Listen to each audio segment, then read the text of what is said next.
This is Newcap News with Kelsey Bloxam. Good evening. Premier Brad Wall announced a major reorganization of his cabinet and ministries today, which he says will better reflect the government's growth agenda. Peter Quinlan tells us how some local MLAs are affected by the change. The government of Saskatchewan is looking a bit different now as Premier Brad Wall announced a complete cabinet shuffle to help economic growth in the province. The biggest change is the creation of a new Ministry of the Economy, which brings together a number of economic functions of the government, including Enterprise Saskatchewan, Innovation Saskatchewan, Tourism Saskatchewan, Employment, Immigration, Trade, Energy, and Resources. Lloydminster MLA Tim McMillan is now the minister responsible for Energy and Resources, Tourism Saskatchewan, and Trade within the new Economy Ministry. McMillan is also now minister responsible for Sask Energy. He says he's looking forward to the new role. Oh, just very excited. Obviously, it's an area that I'm very interested in. Our riding is one that is very reliant on oil and gas, and that's a large part of the resource sector in Saskatchewan. So no, I'm very keen to take on this new role. This will be McMillan's second cabinet position, a role he's learned to adjust to. First and foremost, my most important job is I'm the MLA for Lloydminster, and in my first cabinet role, that is something that I tried to keep very front and center. Is my first responsibilities are to the citizens that elect me, and those are in Lloydminster. And in my new role, there's a lot of work to do, but that work has to work within being the MLA for Lloydminster again. Meadow Lake MLA Jeremy Harrison will continue to serve as government House Leader, but has been removed from the cabinet. Wall says the new cabinet will ensure economic growth in Saskatchewan continues to help the government with the challenges and opportunities of a growing province. Peter Quinlan, Newcap News. If you had the power, how would you develop and grow the border city? Well, last night the city hosted an open house looking for input on how to revamp the land use zoning bylaw.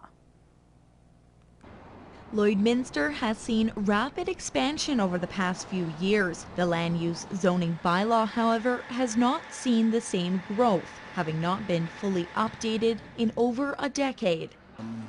We've had a number of amendments to it. We've had a number of changes to it. There should be a number of changes made to it because things have changed over the last 11 years considerably. Changes are coming as residents packed into the Service Sports Centre, ready to weigh in on issues like secondary suites, off-street parking, lot size, and temporary structures. We feel that the document represents the community values, the community quality of life, and we want to carry that forward. The development of the downtown area continued to be a pressing concern for residents. I'm here to see how these zoning bylaws can pertain to businesses downtown and what we can do to hopefully help with the future businesses in downtown. And parking is an issue, as well as bylaws as in who can set up where, possibly home-based businesses, various issues. Going forward, the city will take the input and have it assessed by a consulting team. All the suggestions are going to be gathered together by ISL Engineering, and they're going to be tabulated and put into the mix, and each point will be discussed. The city is in the earliest stage of the review process, with a presentation being brought to council in February or March of next year. The Canadian Construction Association Board of Directors came to Lloydminster for a luncheon hosted by the Construction Association here in town.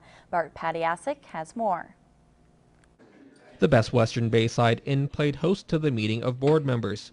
The groups discussed the future of construction projects and the issues facing the region. I think the biggest thing that we're facing right now is labor shortages. I think some of the statistics that have come out in the last year or two are upwards around of 120,000 skilled workers we're short, so I think that's the biggest issue around the board of directors right now for most of the companies in Alberta. Lloydminster beat last year's numbers for construction permits, and members from Alberta are impressed with the city so far.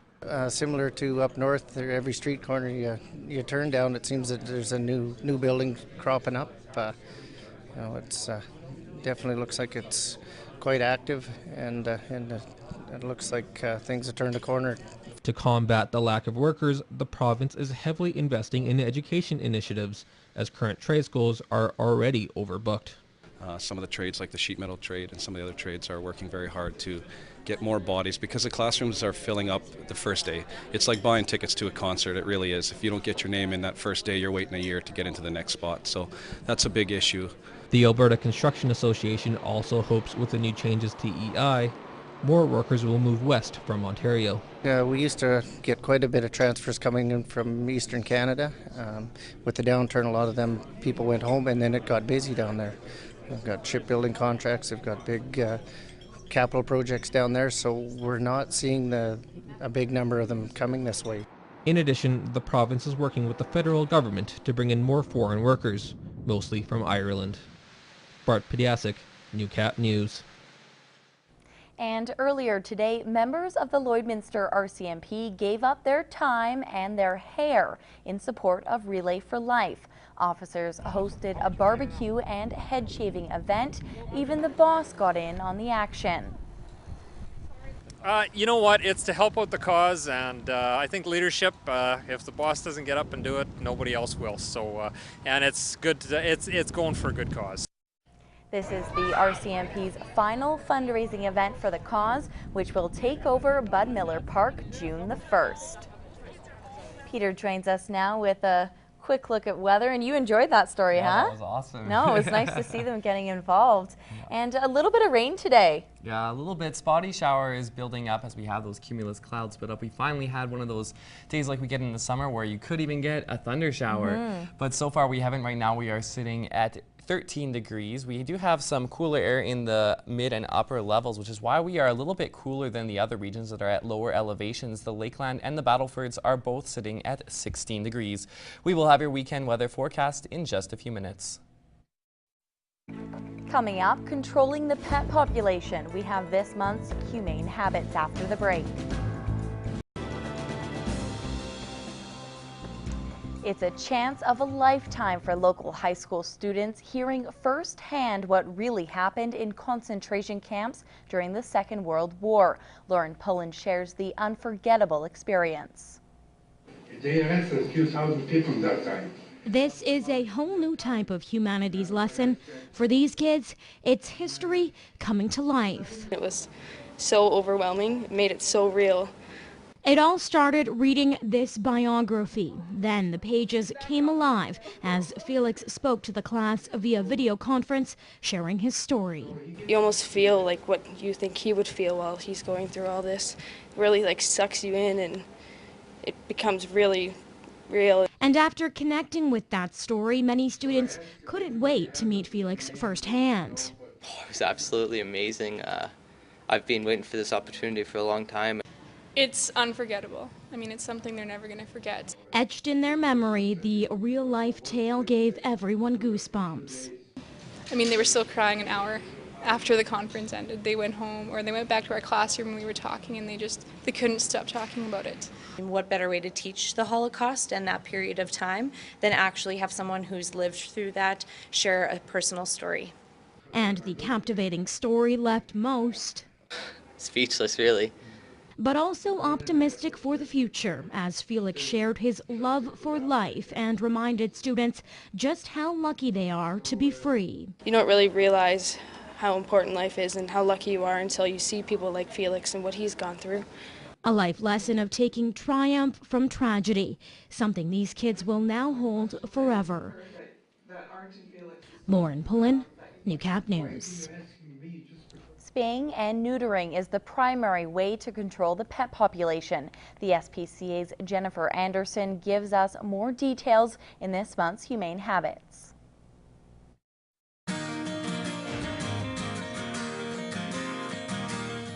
Spaying and neutering is an important decision for pet owners. You may not realize it, but the choice to spay or neuter your pet directly impacts our world. There are thousands of unwanted, abandoned, and neglected animals entering shelters each year because of unspayed and unneutered animals. Many people believe that their pets' puppies or kittens would never end up at a shelter. But even if you gave your every puppy or kitten to a seemingly good home, the reality is it still has a chance of ending up in a shelter or worse. There will also be that many less homes for the rest in need. We care about spaying and neutering because even one litter affects thousands of lives. Let's say you let your dog have one litter of puppies and you found homes for each one of them. The following is what things could look like 1 year later. This puppy was given to a family, but the puppy kept getting out from their backyard. It was not spayed, so she continued to have litter after litter, with her puppies also having litter after litter. At the Lloydminster and District SPCA, we see stories like this all the time. Letting your animal have one litter makes an impact. Not spaying and neutering is why shelters are over capacity with animals, and it's why animals are suffering in our community. Talk with your veterinarian today about spaying and neutering your animal. Humane Habits is brought to you by Quick Pick Waste Disposal. Locally owned and operated, and serving urban, rural, and industrial customers in Lloydminster and District. And now Lloyd FM's Heather Clagis gives us all the details on what's going on around town in this week's What's Happening.